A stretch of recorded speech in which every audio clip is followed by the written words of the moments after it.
इकडे मतदानाच्या दिवशी अखेरच्या तासातली वाढलेली आकडेवारी संशयास्पद असल्याची टीका पवारांनी केली।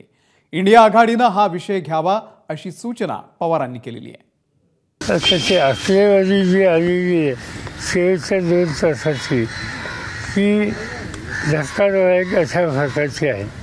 बाळासाहेब थोरात जे बोलले ते एकटे बाळासाहेब नाही अशी माहिती अनेकांनी दिली, आधारासह दिली आणि त्याचा विचार हा करावा लागेल।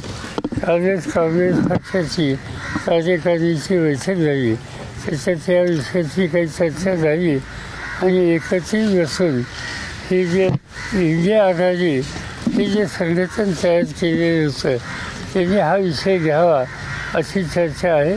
माझ्या मते सोमवारी मंगळवारी याच्यात काहीतरी निर्णय होईल। एबीपी माझा, उघडा डोळे बघा नीट।